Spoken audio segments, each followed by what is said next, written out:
오늘도 우리 교회가 창립 53주년이 됐습니다. 72년도에 교회가 세워졌는데요. 7월 2일 날 창립했는데 여기까지 온 모든 것이 다 하나님의 은혜인 줄로 믿습니다. 하나님의 은혜를 빼고 나면 아무것도 없어요. 하나님의 은혜를 빼고 나면 사람도 없어요. 어떤 것도 없어요. 오직 하나님의 은혜밖에 없는 줄로 믿습니다. 제가 교육전도사부터 해서 목회를 근 30년 하고 있는데요. 깨닫는 것 중에 하나는 하나님이 그때그때마다 사람을 사용하셔서 일을 하시더라고요. 근데 어떤 일을 하기 위해 그때만을 위해 사용한 사람도 있어요. 그때만. 그것도 귀한 일이죠. 감사한 일입니다. 그런데 아쉬움이 남아요. 그러면서 깨닫는 것이 뭐냐면 하나님께 쓰임받은 것에 만족하지 말고 쓰임받고 버려진 존재가 아니라 하나님 손에 남는 존재가 되어서 계속 쓰임받는 사람이 되길 주의 이름으로 축복합니다. 이것은요, 사람과의 관계도 마찬가지인 것 같아요. 딱 한 번의 관계로 끝나버린 경우도 있어요. 더 이상 어떤 일을 겪고 난 다음에 이어지지 않아요. 그런데 어떤 경우에는 한 번에 계속되어서 서로 관계를 맺어가는 그런 경우도 있어요. 보니까 거기에는 배려가 있더라고요. 서로를 존중해 주는 게 있더라고요. 그러면 그 관계가 계속됩니다. 세상 사람들이 종종 기독교인들을 무례하다라고 말하곤 합니다. 지하철 3호선 열차에 한 스님이 문 앞에 서 있었어요. 얼마 후에 한 아주머니가 지하철을 타가지고 예수님을 믿으라고 전도를 시작했어요. 예수 천당 불신지요 외쳤어요. 그러면서 이제 전철을 이렇게 이제 활보하고 돌아다녔는데 그러다가 이 스님을 본 거예요. 스님을 발견한 이 아주머니가 그래요. 예수 안 믿으면 지옥에 떨어진다. 예수 믿어야 된다. 스님 앞에서 사태질까지 하면서 예수 믿어야 천국 간다. 안 믿으면 너 지옥 떨어진다. 예수 믿어라 그런 거예요. 그러니까 이 전철 안에 있는 사람들이 이 광경이 좀 흔하지 않잖아요. 스님이 또 건장한 스님인데 이 아주머니는 기도 조금 하면서 삿대질을 하면서 예수 안 믿으면 지옥 간다고 이러니까 사람들이 걱정한 거예요. 저거 맞아 죽는 것이 아니냐 이런 걱정을 해요. 그런데 이 스님이 이 아주머니의 말을 듣고 그냥 허공을 바라보면서 이렇게 웃는 거였어요. 그 뒤로도 이 아주머니는 예수 안 믿으면 지옥에 떨어진다고 계속 설교를 스님한테 하셨어요. 그래도 스님은 계속 웃기만 했어요. 허허허허 이렇게 웃었어요. 그러다가 내릴 때가 되었는지 옆에 놔뒀던 보찜을 이렇게 짊어집니다. 그리고 지하철이 멈추자 내리면서 이 아주머니한테 한마디 해요. 고년 참 말 많네. 이렇게 한마디 하고 가요. 이 아주머니가 틀린 말 한 건 아니에요. 그러나 전하는 방법은 잘못됐다고 생각해요. 이러한 말과 행동 하나가 기독교가 무례하다라는 말을 듣게 되는 것 중 하나라고 생각하는데요. 여러분 은혜가 저기 전사님이 넥타이가 삐뚤어졌대요. 어디로 해요? 이렇게 됐어요? 네. 저쪽에서 자꾸 사인을 줘요. 넥타이 삐뚤어졌다고. 우리 어머니는 다른 거 안 봐요. 제 넥타이만 봐요. 방송으로 해서. 그리고 넥타이 삐뚤어지면 저한테 전화가 와요. 목사님 넥타이 삐뚤어졌어요. 똑바로 하세요. 이렇게. 자, 오늘 은혜를 나누려고 하는데요. 여러분 은혜는 하나님과 함께하는 것이 은혜인 줄로 믿습니다.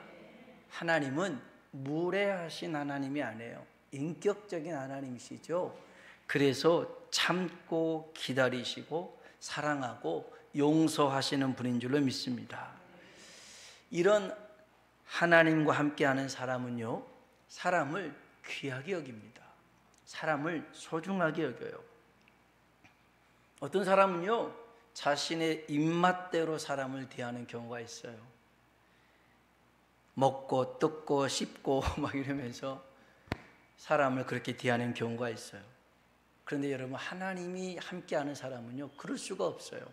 하나님이 은혜 하나님이시고 인격적인 분이시기 때문에 사람을 대할 때도요, 그렇게 대할 수가 없어요. 은혜의 사람은요, 주변에 은혜 받는 사람과 함께하는 것을 즐거워합니다. 좋아합니다. 우리 옆 사람 보고 한번 인사합시다. 제 곁에 앉아주셔서 영광입니다. 영광이죠. 이 사람이 은혜의 사람 아닙니까? 은혜의 사람이 내 곁에 앉아주는 게 얼마나 큰 영광입니까? 이스라엘 백성이 하나님 은혜 가운데 출애굽했어요. 그리고 적과 꿀이 흐르는 가나안 땅에 들어갑니다. 애굽에서 나오는 것을 출애굽이라고 합니다. 애굽으로 들어갔다라는 것을 입애굽이라고 합니다. 나온 것도 은혜지만 이 애굽으로 들어간 것도 하나님의 은혜였고 섭리였어요. 요셉을 통해서 하나님이 애굽으로 요셉을 먼저 파송하셨어요. 왜냐하면 하나님의 자녀들이 기근의 때를 면할 수 있도록, 그리고 애굽에서 430년 동안 있으면서 하나님이 그 백성을 강하게 하셨어요. 번성하게 하셨어요. 이러한 은혜와 축복이 우리에게도 있길 축복합니다. 이 애굽이라는 나라는 정말 힘이 센 나라였어요. 세계 최강국이었는데 근동 지역에서 패권을 잃은 두 가지 요인이 있어요. 하나는 이스라엘 백성이 애굽에선 다 나와 버렸어요. 그러니까 노동력을 상실해 버렸어요. 우리도 그렇잖아요. 지금도 우리나라 외국인 노동자들이 다 빠져나가면 우리나라 제대로 돌아갈 수가 없어요. 근데 애굽에서는 200만 명이 되는 사람들이 한꺼번에 빠져나가 버렸으니까 그냥 모든 경제가 올수도할 수밖에 없죠. 또 하나는 이스라엘 백성을 뒤쫓아갔다가 홍해에서 모든 전투력을 상실해요. 이러면서 애굽이라는 나라가 힘을 쓰지 못하게 되었어요. 여러분, 아무리 세계 최강국이라 할지라도 교만해서는 안 됩니다. 교만해서는 안 돼요. 잠언서 16장 18절에 보니까 이런 말씀이 있잖아요. 같이 한번 잠언서 16장 18절 읽어볼까요? 교만은 패망의 선봉이요 거만한 마음은 넘어짐의 앞잡이니라. 아멘, 아멘. 교만은 패망의 선봉이라는 거예요. 거만한 마음은 넘어짐의 앞잡이라는 거예요. 여러분, 그래서 지금 힘이 있다고 없는 사람을 무시해서는 안 돼요. 지금 가진 게 많다고 없는 사람을 업신여겨서는 안 되는 거예요. 지금 하나님이 우리에게 힘을 주시고 능력을 주신 것은 이거 가지고 자랑하고 혼자만 즐기라고 주신 게 아니에요. 하나님이 원하실 때 쓰고 나누고 드리라고 주신 것인 줄로 믿습니다. 이게 맥추절의 의미예요. 하나님이 주신 복을 쓰고 나누고 드리는 거죠. 하나님은 애굽에서 나온 이스라엘 백성에게요, 시내산에서 613개 율법을 주셨어요. 그 중에 모든 남자가 1년에 3번씩 하나님 앞에 나와서 절기를 지켜야 돼요. 그게 유월절, 무교절이라고 하죠. 두 번째가 맥추절, 초실절, 처음 열매를 거뒀다 해서 초실절. 그리고 77절이라고도 해요. 6월절에서 7주가 지났다는 거예요. 그래서 77절. 그 다음에 세 번째로는 수장절, 곡식을 거두고 그 다음에 일주일 동안 밖에 나가서 자야 된다, 초막 짓고 자야 된다 해서 초막절. 이거를 우리를 추수감사절이라고 합니다. 이 세 가지 절기의 이유가 있어요. 지금 광야에서 주신 것이지만 가나안 땅에서 지키는 절기였어요. 사람들이 자기들이 원래부터 가나안 땅에 살고 있었던 것처럼 착각할까 봐 니들은 유월절이라는 하나님의 은혜 속에서 종살이 하다가 자유함을 얻게 된 거야. 잊지 말라는 거예요. 구원의 은혜를 잊지 말라는 거예요. 두 번째로 또한 가나안 땅에서 곡식을 거두어 창고에 쌓아두고 있을 때 우리도 그렇잖아요. 뭐 많은 것 쌓아두고 있으면 마음이 넉넉하잖아요. 그리고 자꾸 그것 바라보잖아요. 그러니 하나님이 땅의 소유에 마음 뺏기지 말고 수장절 지키며 초막살이 했던 그때를 기억하면서 감사하라는 것이죠. 이게 수장절입니다. 그러면 오늘 맥추절을 볼 건데요. 맥추절은 어떤 은혜를 말해주고 있냐면 첫 번째로 이스라엘 백성이 광야에서는 만나를 먹었어요. 뭘 먹었다고요? 만나는 어디서 내렸죠? 하늘에서 내렸어요. 하늘에서 내렸는데요. 이슬과 함께 내렸는데요. 해가 뜨면 해지기 전에는 온 지면이 하얗게, 지금으로 말하면 그 눈인데 그 쌀이 눈처럼 싹 깔려 있는 거예요. 근데 해가 뜨면 녹아져 없어져요. 그래서 그것을 걷어오시고 밀가루처럼 빵을 만들어 먹으면 얼마나 맛있는지 몰라요. 그래서 너무 맛있어서 뭐라고 그랬어요? 만나라고 그랬어요. 아, 만나. 죄송합니다. 너무 썰렁해졌는데. 아무튼 이렇게 만나를 먹었어요. 그런데 이 만나가 언제 그치냐면 가나안 땅에 들어가서요, 첫 열매를 먹을 때 만나가 없어지는 거예요. 안 내린 거예요. 가나안 땅에 들어가서 거기서 수확한 걸 먹을 때는 만나가 그쳤어요. 이스라엘 백성이 가나안 땅에 들어가서 첫 번째 수확했던 게 뭐냐면 보리였어요. 밀이었어요. 그래서 맥추절이라고 하는 거예요. 첫 열매를 드린다고 하는 것은 뭐냐면 가장 귀한 것을 드린다는 것이에요.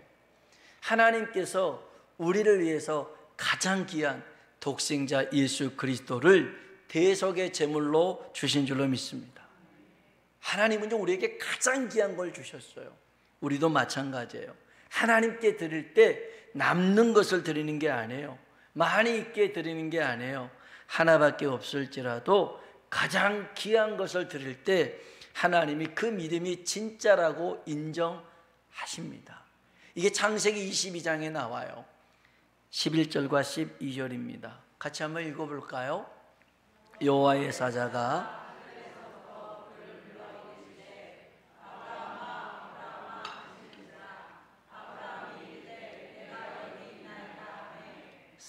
이르되 내 손을 대지 말라.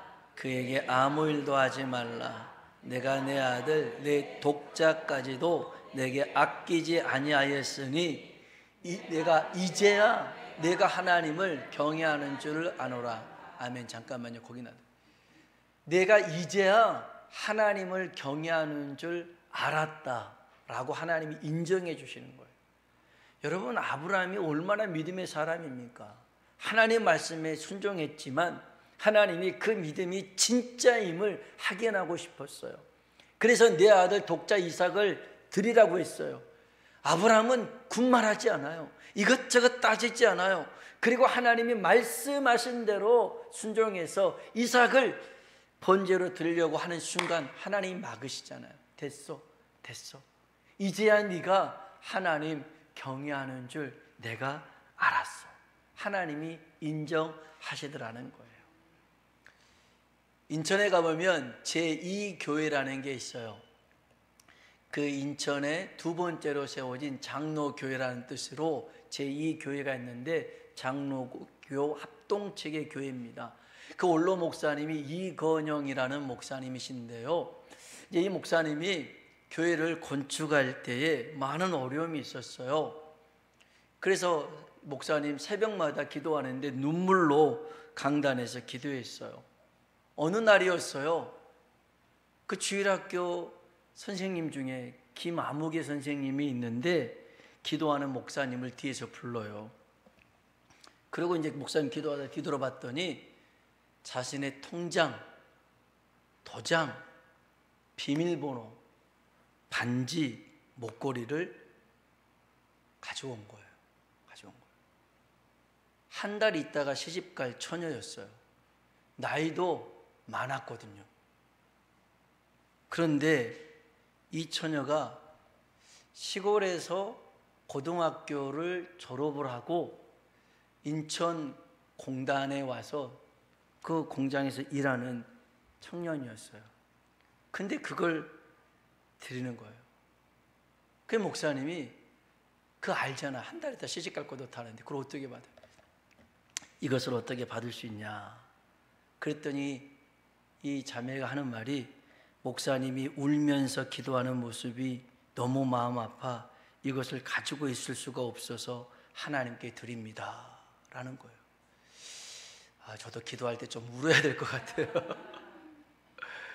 근데 목사님 그 울면서 기도하니까 너무 마음이 아파서 이걸 드렸다는 거예요. 자, 여러분, 이것을 받아야 할까요? 말아야 할까요? 시집갈 미천이에요. 한 달 있다 시집 가야 되는데 자기 그 통장하고 반지랑 목걸이 이거 하나님 앞에 드린다고 갖고 왔는데 이걸 받아야 돼요? 말아야 돼요?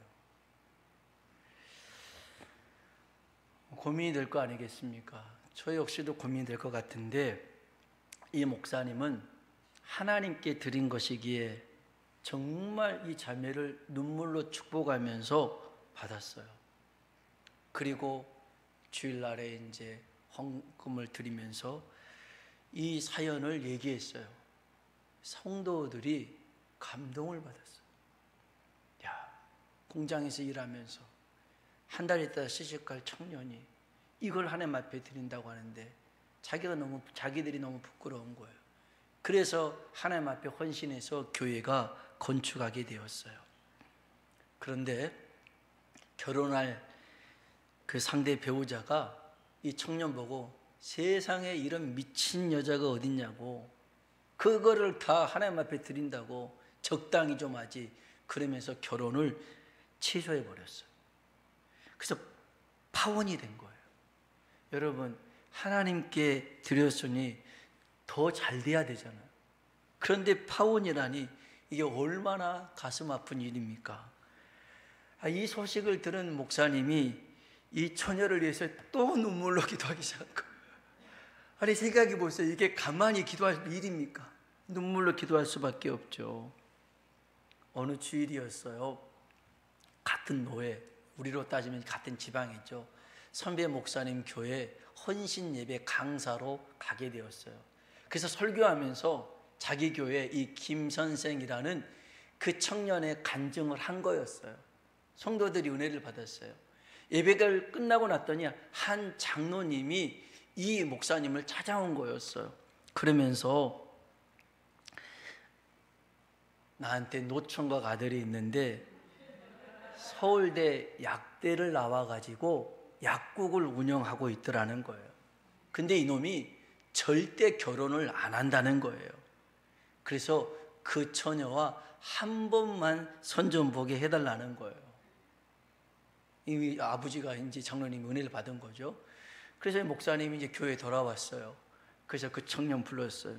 김 선생, 그러면서 내가 저기 어느 교회 헌신 예배 갔다 왔는데 그 장로님이 자기 아들 얘기하면서 김 선생하고 꼭 한번 선전 봤으면 좋겠다라고 하는데 어때? 그랬더니 이 청년이 하는 말이, 나는 지방에서 고등학교 나왔어요. 저는 공장에서 일을 하고 있는 노동자예요. 그런데 서울대 약대 나와서 약국을 하고 있는 그 사람과 제가 손을 본다는 게 가능하겠어요? 목사님이면 하겠어요? 나야 안 하지. 목사님도 안 하지. 겁봐요. 그런데 왜 나한테 하라고 하세요? 그러면서 거절해 버린 거였어요. 그런데 그 교회 장로님이 매일같이 목사님을 찾아오는 거예요. 과일 바구니를 들고 선물 바구니를 들고, 목사님도 여기에 약했나 봐요. 그래서 사정해가지고 다시 그 김 선생을 불렀어요. 야, 되든 안 되든 한번 해봐라. 이렇게까지 하는 거 보니까 하나님이 하시는 것 같다. 그래서 드디어 이 약사 총각하고 이 처녀가 만났어요. 특별한 일은 없었어요. 그냥 밥 먹고 후다닥 헤어졌어요. 문제가 생겼어요. 그 순간에 이 청년 눈에 콩깍지가 씌워져 버렸어요. 그러면서 이 처녀에게 나는 이제까지 믿음 좋은 여자만 나타나길 기다렸다. 그러면서 매일 공장 앞에 꽃을 들고 기다리는 거예요.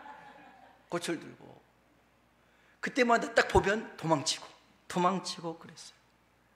도망치는 사람 붙들어 놓고 나는 당신에게 아무것도 원하지 않는다.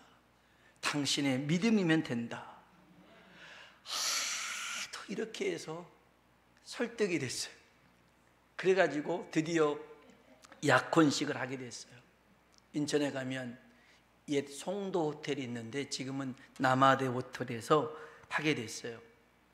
약혼식 하는데 처녀는 성경 한 권 가지고 온 거예요. 총각은 다이아 반지, 목걸이, 귀걸이를 가지고 오는 거예요. 그래서 약혼식 하는데 이 처녀가 엉엉 우는 거예요.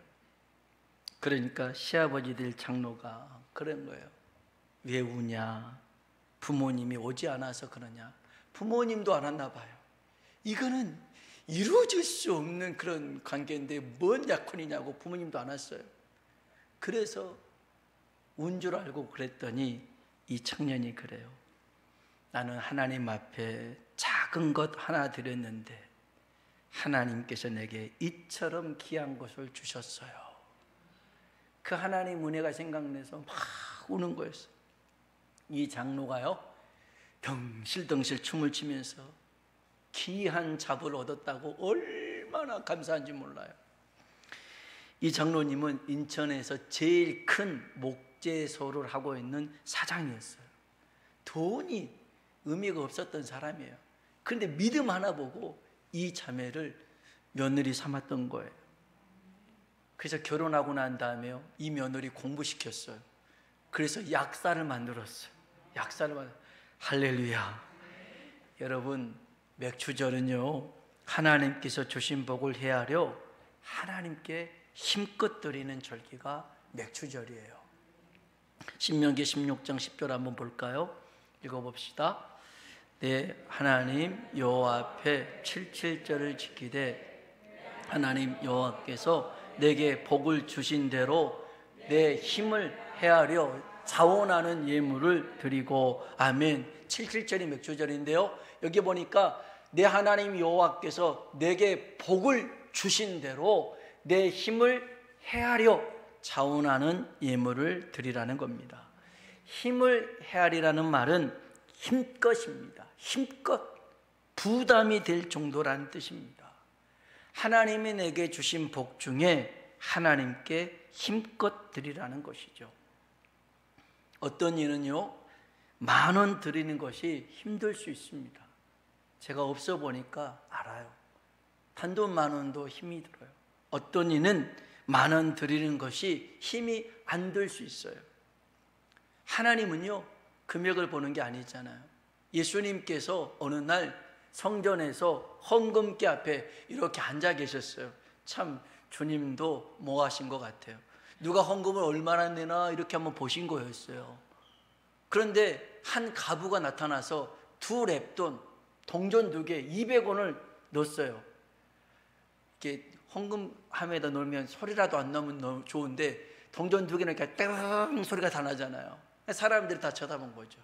200원 넣은 거예요. 200원. 그 뒤로 부자가 왔어요.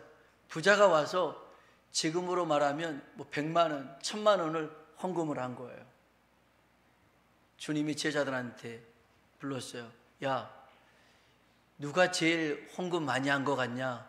그랬더니 제자들이 봤을 때 여기 1000만 원 드린 이 부자가 제일 많이 한 것 같은데요? 아니야. 그럼 누가 더 많이 했어요? 아니, 그게 아니고 이 부자는 자기가 가진 것 중에 일부를 드렸지만 좀 전에 드렸던 가부는 자기 소유의 전부를 드린 거야. 이 가부가 훨씬 많이 드렸어. 뭘 보시는 거예요? 하나님은 중심을 보신 줄로 믿습니다. 여러분, 우리는 하나님 앞에 어떻게 드리고 있는가 한 번쯤 생각해 볼 필요가 있어요. 이 맥주절을 통하여서 자신이 귀한 것을 하나님 앞에 드릴 때 하나님은 이 교회, 인천 제2교회 그 청년처럼 가장 귀한 것을 채워주실 줄로 믿습니다. 두 번째로 맥주절은요, 하나님이 주신 복을 따라합시다. 나누는 시간이다. 뭐 하는 시간이라고요? 나눠야 됩니다. 신명기 16장 11절입니다. 같이 한번 읽어볼까요? 너와 내 자녀와 노비와 내 성중에 있는 내 여인과 및 너희 중에 있는 객과 고아와 가부가 함께 내 하나님 여호와께서 자기 이름을 두시려고 택하신 곳에서 내 하나님 여호와 앞에서 즐거워할지니라. 아멘, 아멘. 여기 보니까요, 이 맥주절에 가족을 다 불러요. 집안에서 일하는 종들도 불러요. 그리고 그 성에 있는 레위인, 나그네, 고아, 가부를 다 주의 성전으로 불러서 거기서 먹고 마시고 즐거워하는 겁니다. 레위인은 주의 종이겠죠. 주의 종을 섬기는 겁니다. 그리고 나그네, 고아, 가부 돌봐주는 사람들입니다. 이 사람들과 함께 먹고 마시며 나누는 것이죠. 여러분, 하나님 주신 복을 혼자만 누리며 즐기며 살지 말아라. 이게 맥주절의 의미라는 것입니다. 제가 아산에서 목회를 할 때요, 옆에 교회가 있었습니다. 나사렛 성결교회의 교회였는데 여름철이 되면 습기가 이제 바로 그 땅하고 바로 일치돼서 습기가 엄청 스며듭니다. 그래서 거기 교회 바닥이 장판이었는데 신발을 벗고 양말을 신고 들어가면 그냥 양말이 다 젖을 정도로 습기가 굉장히 많이 찼어요. 그래서 이 목사님 사모님이 해마다 여름철이 되면 마른 걸레로 제법 좀 넓은 공간인데 거기를 막 이렇게 해서 짜내고를 반복했어요. 그것을 제가 이제 저도 겪어보고 또 알게 되니까 어느 날 맥주절을 드렸어요. 맥주 감사절을 드리고 헌금을 계수했더니 한 60만 원, 70만 원 정도가 헌금이 들어왔어요. 맥주절 감사 헌금이. 그래서 이제 성도들한테 얘기했어요. 이걸 가지고 우리 옆에 교회 제습기를 사주면 좋겠다. 그래서 이 제습기로 이렇게 하면 이 목사님 사모님이 마음도 그렇고 몸도 그렇고 더 좋을 것 같다 해서 성도들하고 같이 마음을 합쳐가지고 제습기를 사다 드렸어요. 그 뒤로 이 목사님 사모님이 얼마나 감사하게 여기시는지. 그런데 그 감사보다 저희가 더 뿌듯했어요. 하나님이 주신 것을 가지고 이렇게 나누는 것이 더 귀한 것이구나. 여러분, 맥주절이 그런 의미가 있어요. 나만 생각하지 말고 주위 좀 돌아보라는 거예요.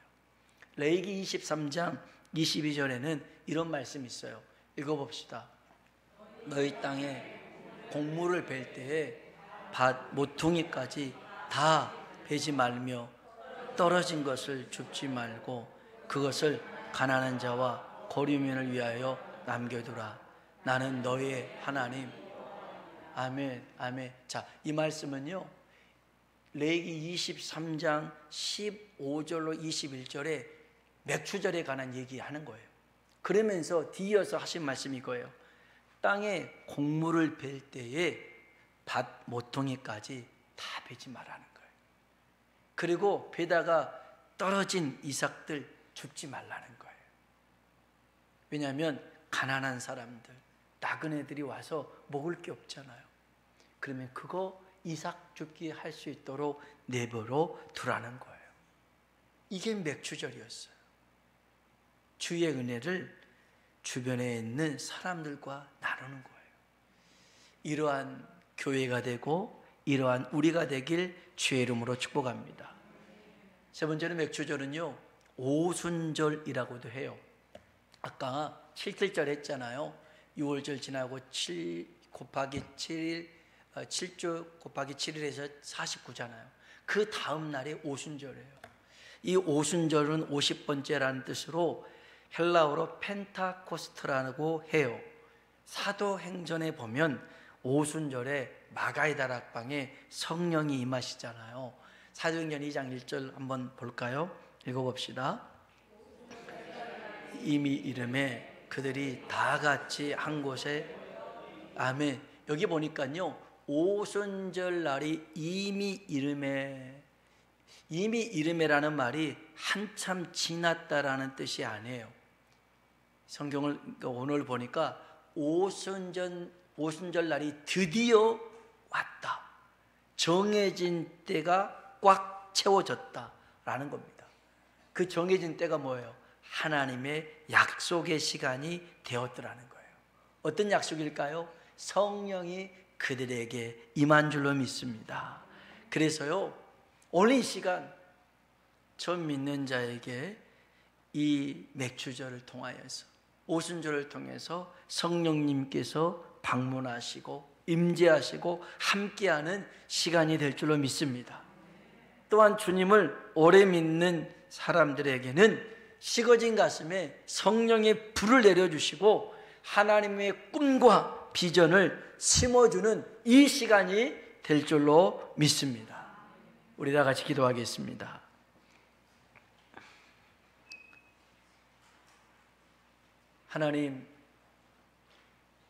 하나님이 내게 주신 그 은혜와 복이 얼마나 크고 감사함에도 하나님 자꾸만 세상 것만 바라보고 내 눈앞에 있는 상황만 바라보다 보니 감사도 잃고 살았습니다.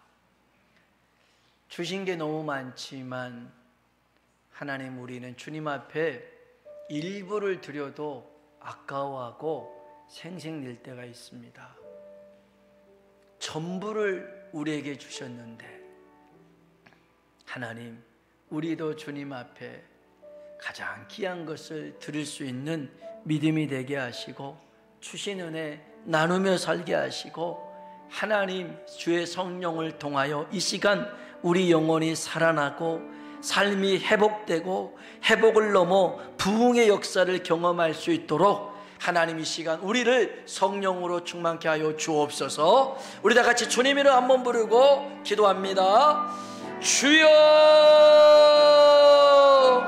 아버지 하나님 감사합니다.